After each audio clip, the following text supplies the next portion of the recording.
السلام علیکم ورحمۃ اللہ وبرکاتہ۔ محترم ناظرین، آپ دیکھ رہے ہیں صفا گائیڈ لائنز چینل۔ اس چینل پہ ہم نے قربانی کے مسائل کو بیان کرنے کا سلسلہ شروع کیا ہے، لیکن قربانی کی حقیقت کو سمجھنے سے پہلے حضرت ابراہیم علیہ السلام اور حضرت اسماعیل علیہ السلام کے اس واقعے کو جاننا اور سمجھنا بے حد ضروری ہے،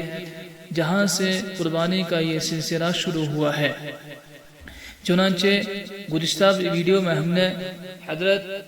ابراہیم علیہ السلام کا اپنے اکلوتے بیٹے حضرت اسماعیل علیہ السلام کو اللہ تعالیٰ کے حکم پر ذبح کرنے کے واقعے کو بیان کیا تھا، لیکن وہ واقعہ اجمال کے ساتھ تھا، اور آج سے اس اجمال کی تفصیل۔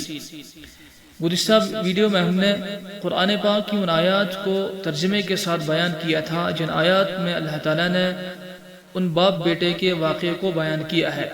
لیکن یہ واقعہ مختلف اجزاء پر مشتمل ہے، لہذا آج سے ان اجزاء کو الگ الگ بیان کیا جائے گا۔ لہذا آج کا موضوع ہے حضرت ابراہیم علیہ السلام کی دعا اور ان کو اللہ تعالیٰ کی طرف سے ایک بیٹے کی پیدائش کی خوشخبری۔ لہذا اللہ تعالیٰ ابراہیم علیہ السلام کے اس واقعے کو اس طرح بیان فرماتے ہیں: اعوذ باللہ من الشیطان الرجیم وقال انی ذاہب الی ربی سیہدین۔ اور ابراہیم علیہ السلام کہنے لگے، میں تو اپنے رب کی طرف چلا جاتا ہوں، وہی مجھے سیدھی راہ دکھلائے گا۔ یہ بات حضرت ابراہیم علیہ السلام نے اس وقت ارشاد فرمائی تھی جبکہ آپ اپنے اہل وطن سے بالکل مایوس ہو چکے تھے، اور وہاں آپ کے بھانجے حضرت لوط علیہ السلام کے سوا کوئی آپ پر ایمان لانے والا نہیں تھا۔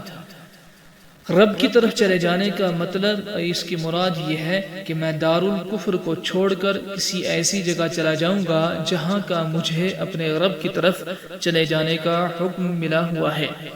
اور جہاں میں اپنے پروردگار کی عبادت آزادی کے ساتھ کر سکوں گا۔ چنانچہ آپ اپنی زوجہ مطہرہ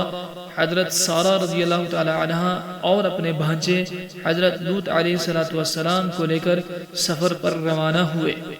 اور عراق کے مختلف حصوں سے ہوتے ہوئے بالآخر شام تشریف لے آئے۔ اس تمام عرصے میں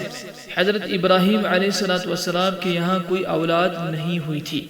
اس لیے آپ نے وہ دعا فرمائی جس کا اللہ تعالیٰ نے قرآن کی اگلی آیت میں ذکر فرمایا ہے: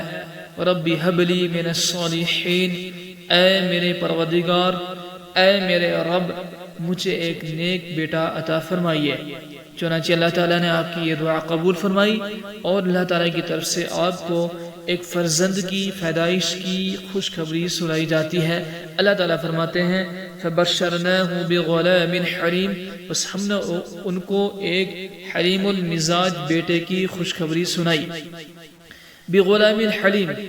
حلیم المزاج فرما کر اس بات کی طرف اشارہ فرما دیا کہ یہ نو مولود بچہ، یہ پیدا ہونے والا بچہ اپنی زندگی میں ایسے صبر و ضبط اور تحمل و بردباری کا مظاہرہ کرے گا کہ دنیا اس کی مثال پیش نہیں کر سکے گی۔ یہ مادیت کی دنیا اس کی مثال پیش کرنے سے قاصر ہوگی۔ اور اس فرزند کی ولادت کا یہ واقعہ ہوا کہ جب حضرت سارہ رضی اللہ تعالی عنہا نے یہ دیکھا کہ مجھ سے کوئی اولاد نہیں ہو رہی ہے، تو وہ یہ سمجھی کہ وہ بانجھ ہو چکی ہیں۔ ادھر فرعون مصر نے حضرت سارہ رضی اللہ تعالی عنہا کو اپنی بیٹی جن کا نام ہاجرہ رضی اللہ عنہا تھا، حضرت سارہ رضی اللہ عنہا کو خدمت گزاری کے لیے دی تھی۔ جب سارہ رضی اللہ تعالی عنہا نے یہی اپنی باندی، اپنی خادمہ حضرت ابراہیم علیہ السلام کو عطیہ کر دی، تو حضرت ابراہیم علیہ السلام نے انہی ہاجرہ سے نکاح کیا، اور انہی ہاجرہ رضی اللہ عنہا کے بطن سے وہ صاحبزادے پیدا ہوئے جن کا نام اسماعیل رکھا گیا۔ آج بس اتنا، آئندہ ہم بتائیں گے کہ اللہ تعالیٰ نے حضرت ابراہیم علیہ السلام کو کس طرح خواب دکھایا تھا، پھر خواب کے بعد حضرت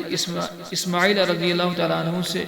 حضرت اسماعیل علیہ السلام سے حضرت ابراہیم علیہ السلام نے کس طرح مشورہ کیا، پھر بیٹے نے کس طرح فرما برداری کا مظاہرہ کیا، پھر کس طریقے سے حضرت ابراہیم علیہ السلام نے اللہ تعالیٰ کے حکم کی تعمیل کی، پھر کس طرح حضرت اسماعیل علیہ السلام کو خواب خواب کے مطابق ذبح کیا گیا اور ابراہیم علیہ السلام کامیاب ہوئے، پھر کس طریقے سے اللہ تعالیٰ کی طرف سے ان کو نوازا گیا۔ آئندہ انشاءاللہ ان ساری تفاصیل کو ہم الگ الگ بیان کریں گے۔ السلام علیکم ورحمۃ اللہ۔